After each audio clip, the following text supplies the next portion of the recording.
She mistook a billionaire CEO for the airport chauffeur. But that mistake changed everything.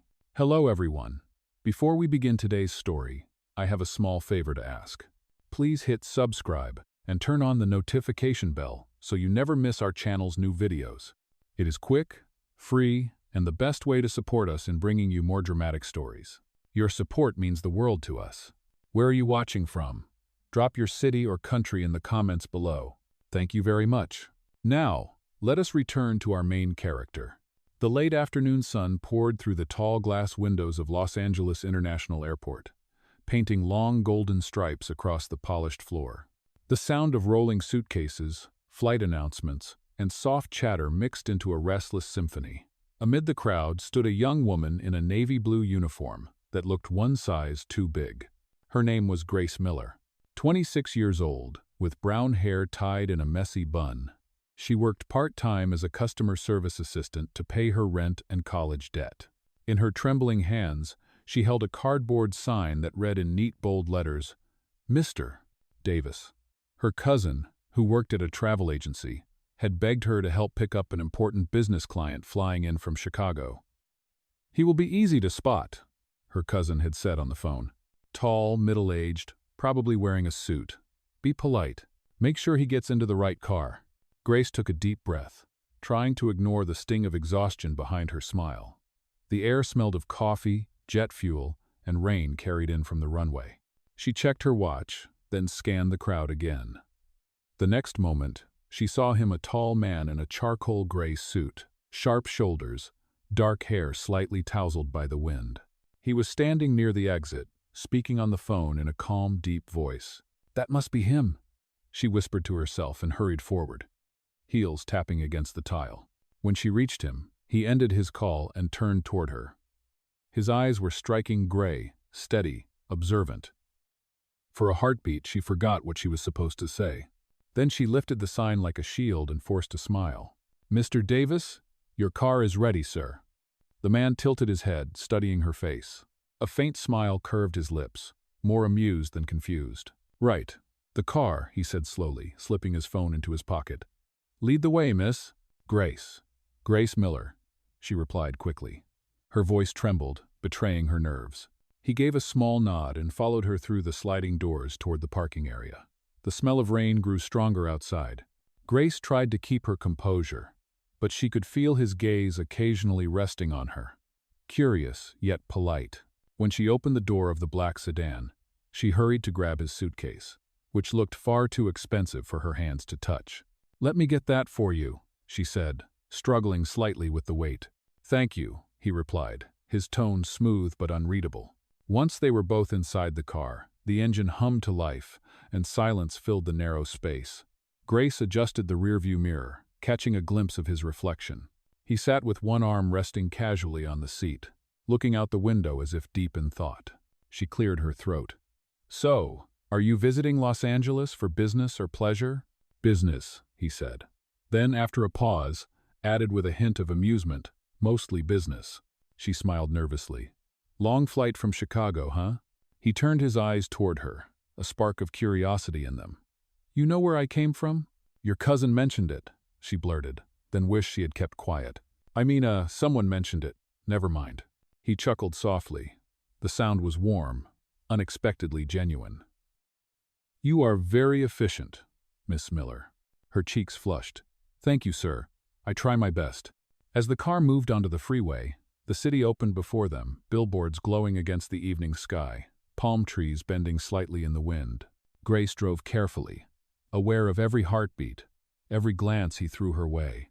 She thought about how neat his cufflinks were, how calm his voice sounded, how the faint scent of cedar and clean linen filled the car.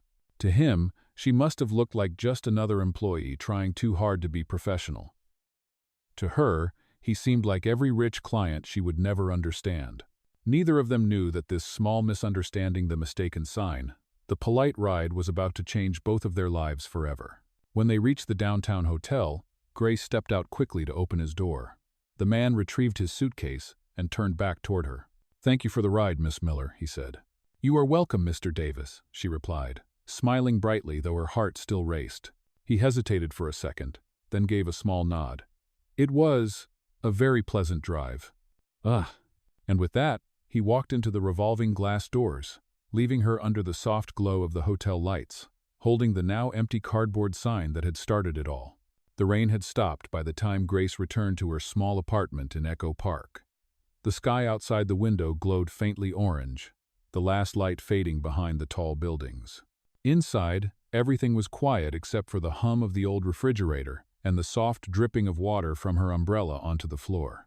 She set down her bag, peeled off her damp jacket, and stared at the half-finished sketch spread across her tiny table.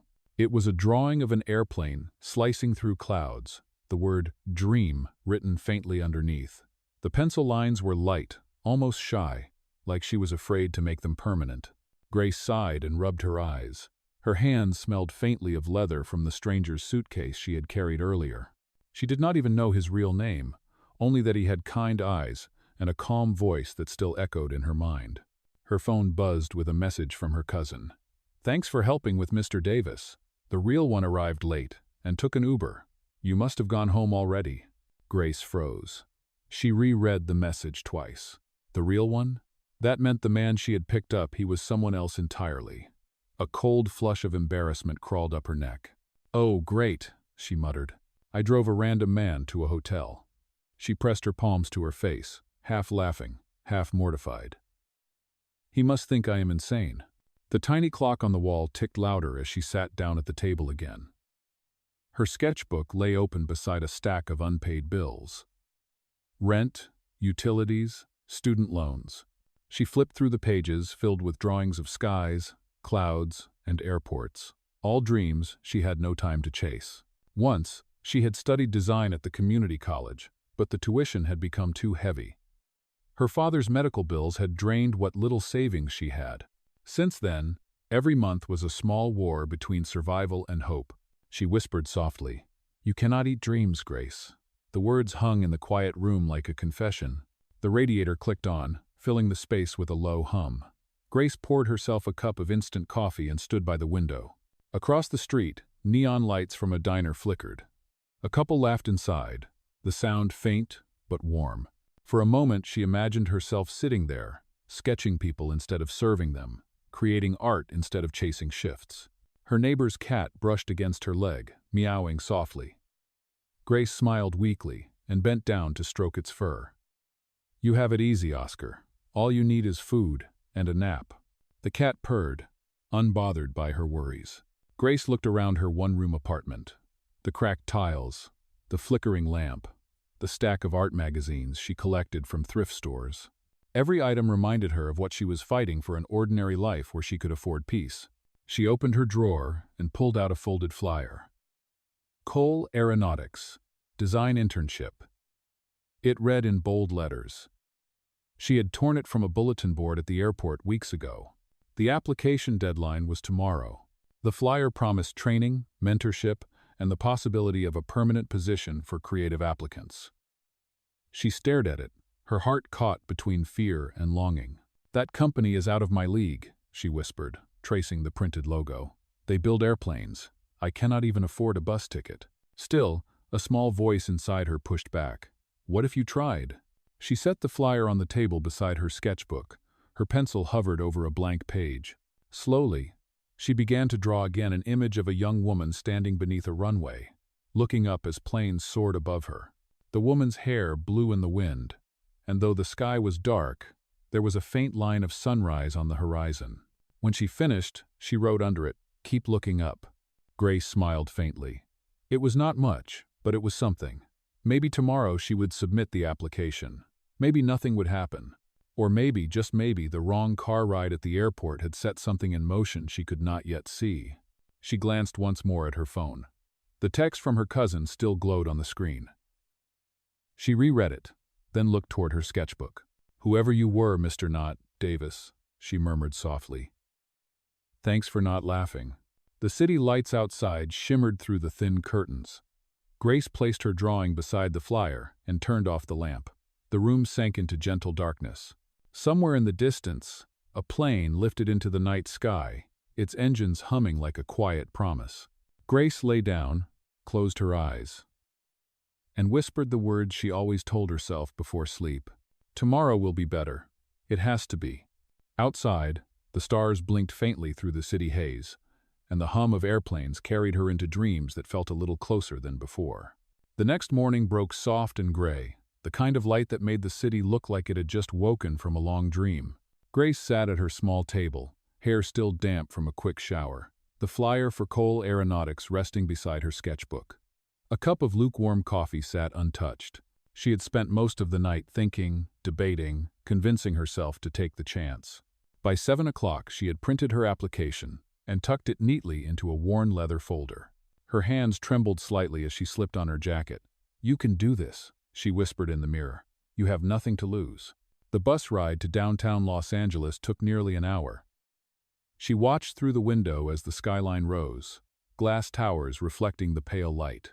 Each building looked untouchable, like something made for people who never had to worry about overdue rent or grocery bills. Still, she carried her hope like armor.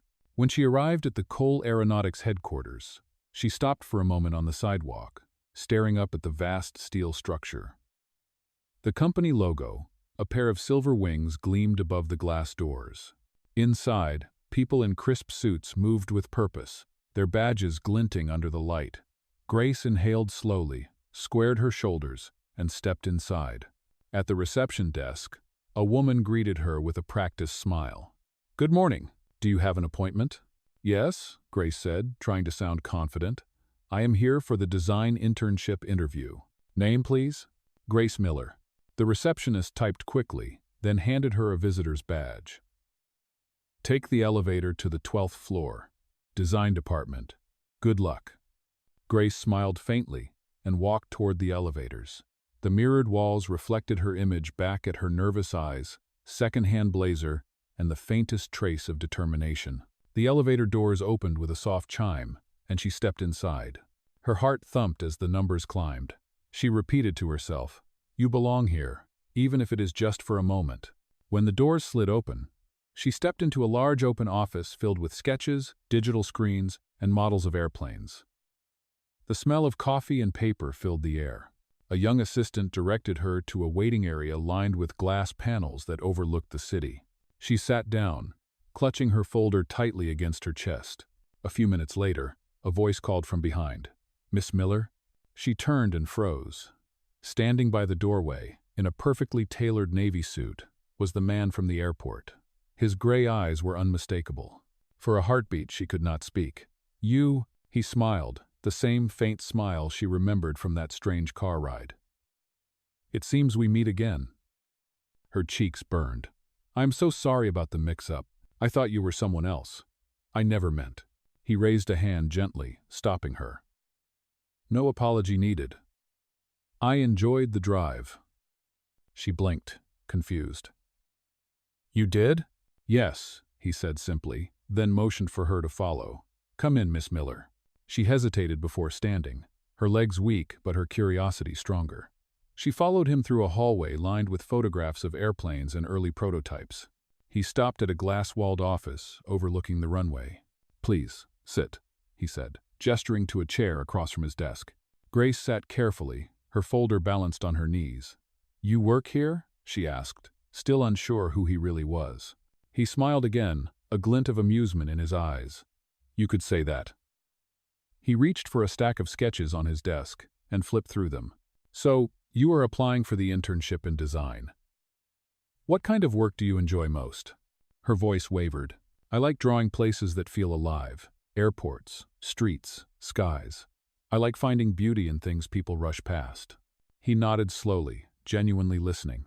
"That is rare. Most people only look up when they are leaving." For a moment, silence filled the space, but it was not uncomfortable. Grace found herself relaxing slightly. She dared to ask, "You never told me your name." He leaned back in his chair. "Ethan," he said after a pause. "Ethan Cole."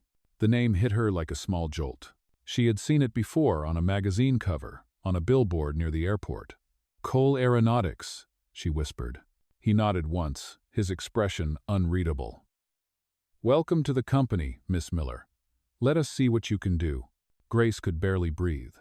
The man she had mistaken for a chauffeur was the head of the entire company. Outside, a plane lifted off from the runway, the sound rumbling softly through the glass. Grace looked at him, heart pounding, and thought, maybe some mistakes were meant to happen after all. Grace could still hear the echo of his name long after she left his office. Ethan Cole. The letters seemed to hum in her mind as she rode the elevator down, gripping the visitor's badge like it was proof that she had just stepped into a dream. She had come for a small internship interview, and somehow ended up speaking with the man whose company built airplanes for the entire world.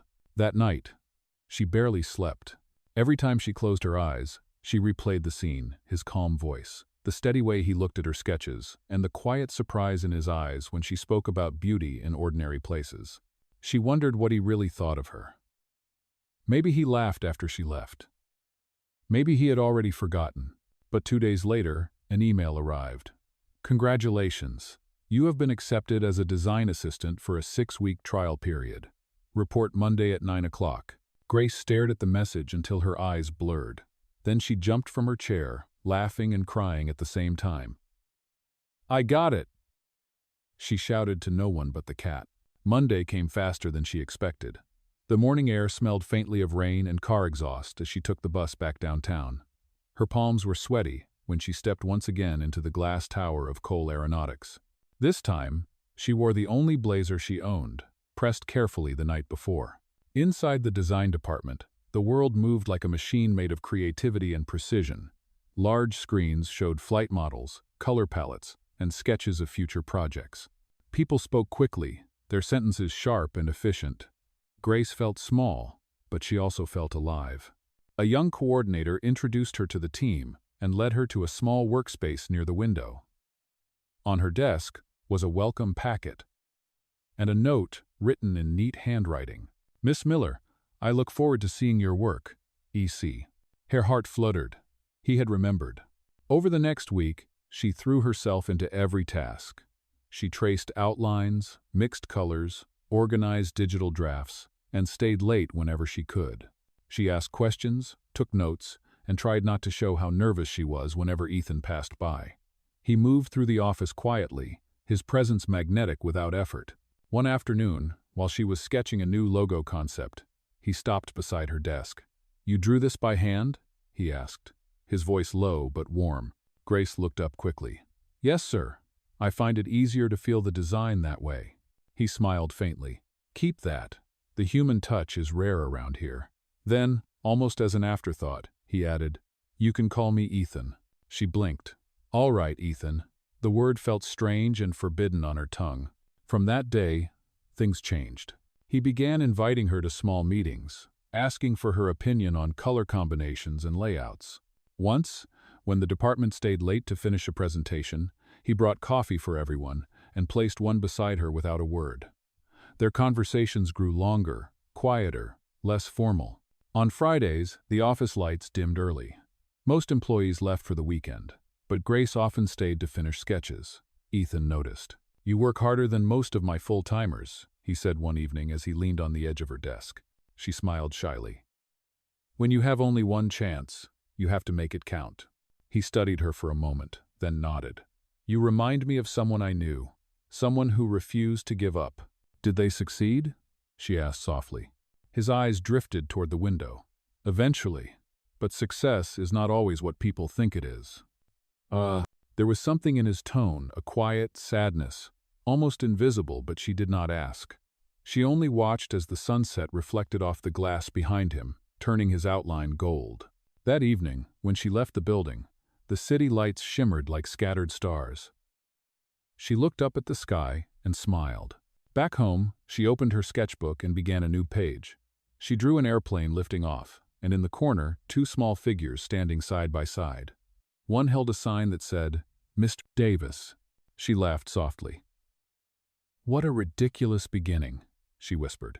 But somewhere inside her, she knew it was not ridiculous at all.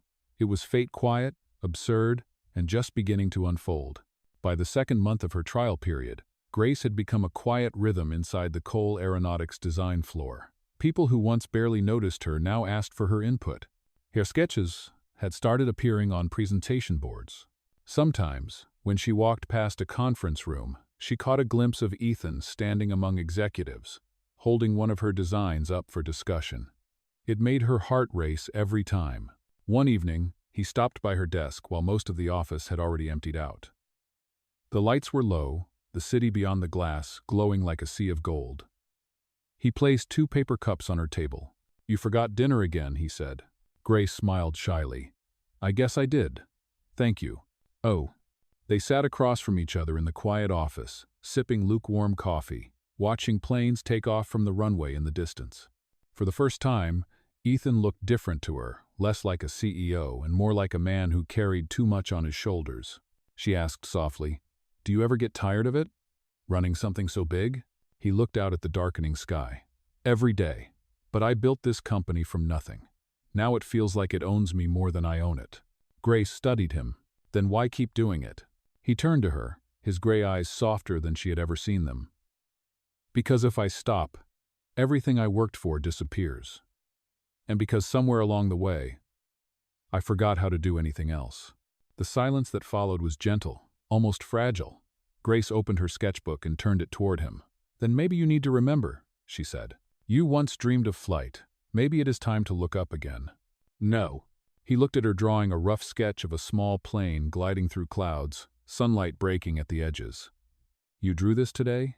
he asked quietly. She nodded. "During lunch, I was thinking about what makes people keep going, even when it hurts."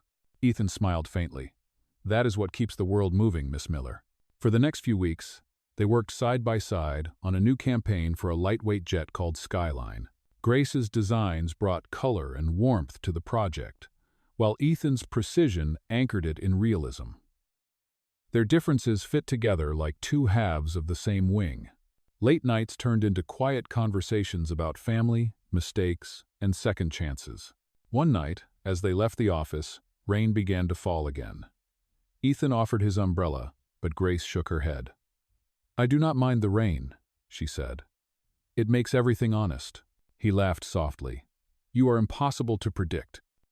"Oh, maybe that is good," she replied, smiling up at him. "You need a little chaos in your schedule." For a fleeting moment, their eyes met under the soft glow of the streetlight, and the noise of the city seemed to fade. The air felt lighter, full of things neither of them could name yet. When Grace finally returned home, she stood by the window, watching the rain slide down the glass. She could still hear his laugh, quiet and real. For the first time in years, she did not feel small or invisible. She felt seen. In the corner of her table, her sketchbook lay open to the same drawing of a plane in the clouds. She picked up her pencil and wrote 3 words beneath it. "Keep flying higher." The day of the company's grand product launch arrived sooner than Grace expected. The entire headquarters buzzed with excitement. Banners displaying the words, "Cole Aeronautics, Skyline Series," hung from every wall, and journalists filled the lobby, cameras flashing under bright lights. For weeks, Grace had worked behind the scenes preparing sketches, color drafts, and digital concepts for the event. She had even helped design the presentation slides, though her name would never appear on them. That morning, Ethan had asked her to review the final visuals before the ceremony. "You have a good eye," he told her. "I trust your judgment." His words had filled her with pride. She had chosen her best outfit, pressed her blouse, and tied her hair back neatly. Everything felt surreal. By noon, the company's main hall glimmered with silver and blue decor. Rows of guests in tailored suits filled the seats, waiting for the reveal of the new aircraft model. Grace stood near the side of the stage, clutching her sketchbook like a secret talisman. She had never seen so many people gathered to celebrate something she had helped create. The lights dimmed, music swelled. The announcer's voice echoed through the speakers. "Ladies and gentlemen, please welcome our founder and chief executive officer, Mr. Ethan Cole." Applause erupted. Grace froze. The title hit her like a thunderclap. Chief Executive Officer, Founder. Her eyes darted toward the stage. There he was, Ethan walking confidently into the spotlight, waving to the crowd. Cameras flashed from every direction. Her breath caught in her throat.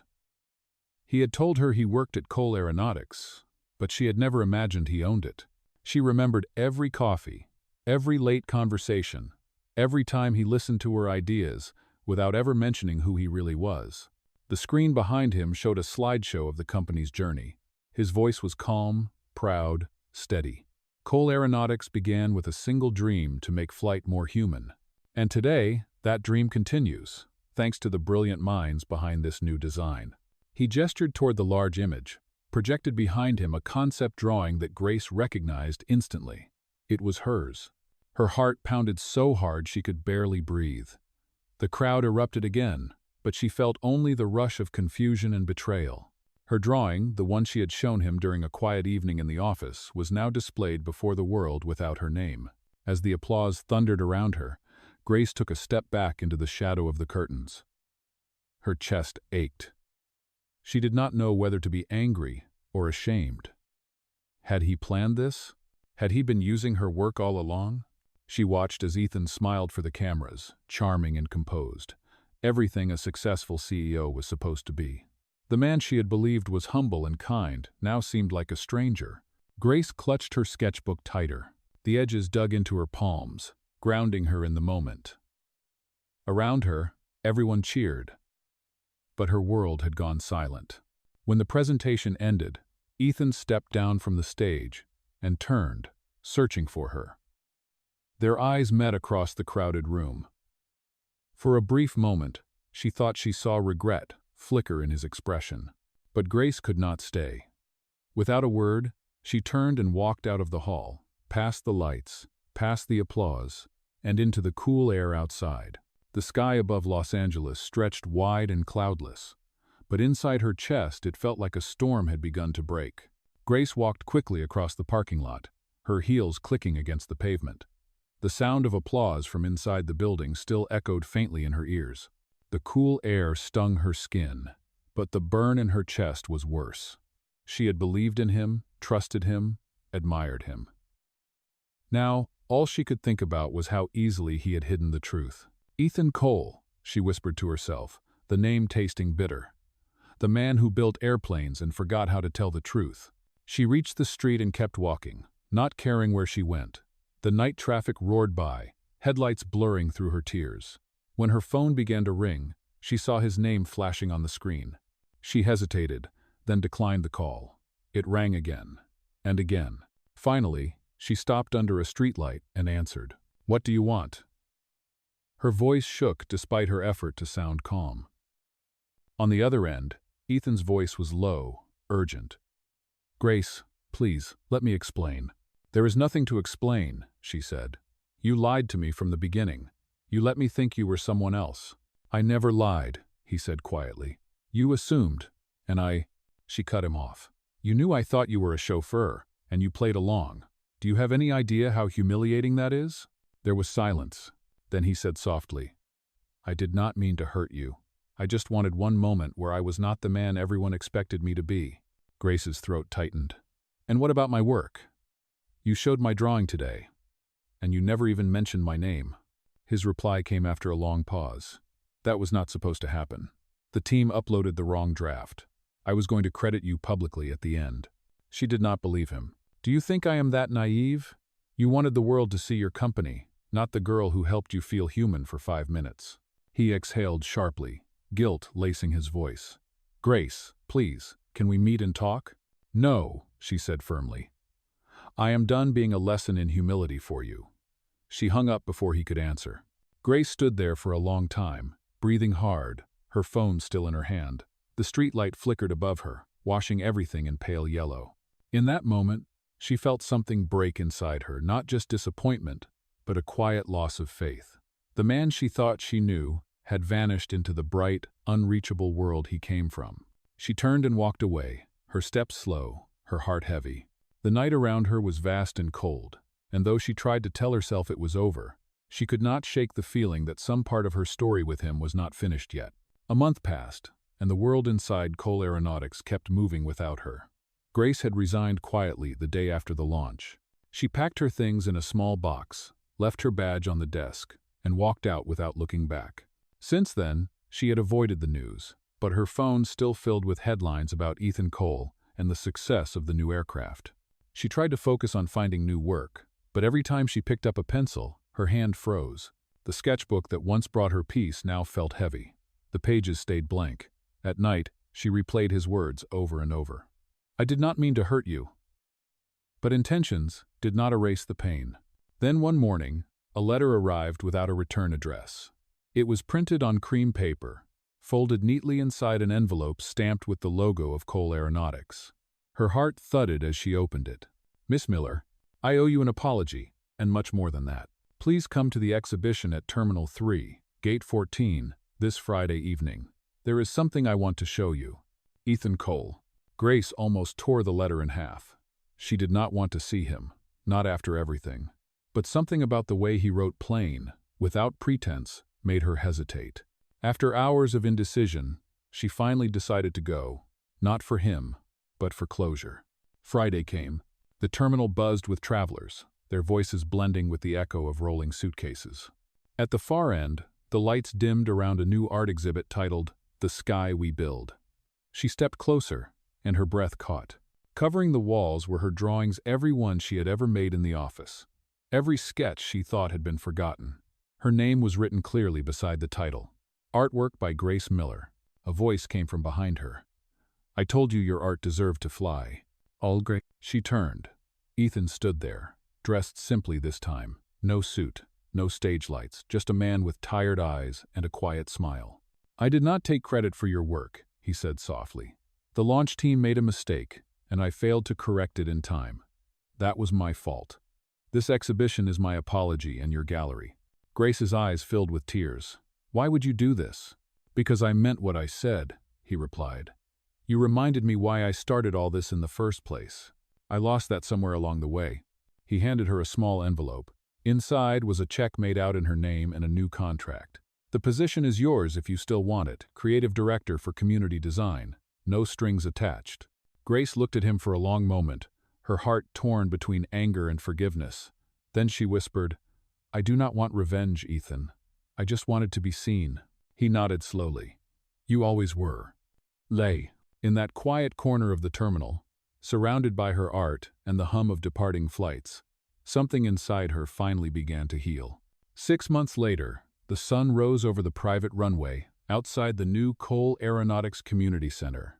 The morning air shimmered with soft gold light as employees and guests gathered for the dedication of a small aircraft designed not for business, but for education and outreach.